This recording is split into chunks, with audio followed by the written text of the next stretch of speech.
Обаче трябва да се научиш, когато ти се вкараш в изпитание и падаш, без значение дали е защото си минал през трудното в живота, похвалил си се с нещо или си сгрешил в нещо и падаш, трябва да се научиш на две неща. Номер 1, винаги падаш напред. Кажи, падам напред.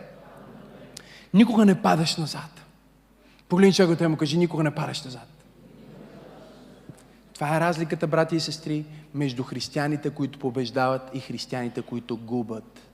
Това е разликата между праведните, които царуват и праведните, които са роби. Това е разликата между праведните, които живеят в наследството си и праведниците, които живеят в проклятието.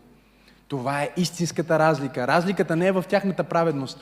Разликата не е в това дали падат или не. Разликата е в коя посока падат.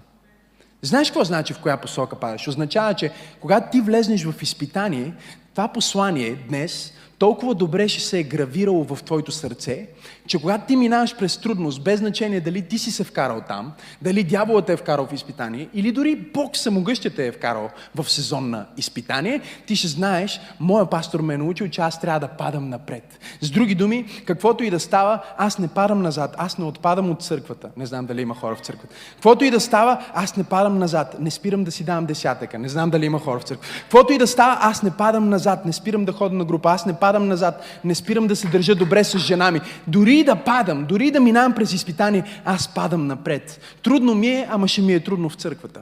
Боли ме глава, ама ще ме боли глава на служба.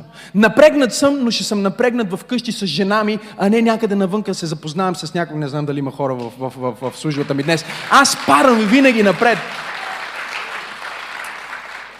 Падаш напред означава, че когато ти си в изпитание, ти не се отдалечаваш от Бог и се приближаваш към Бог. Ма, пасторе, как така ще се приближаваш като падаш?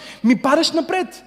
И докато паднеш на земята и тръгнеш, ти вече като се изправиш си една крачка по-близо до пробива, една крачка по-близо до Бога, една крачка по-близо до следващото ниво.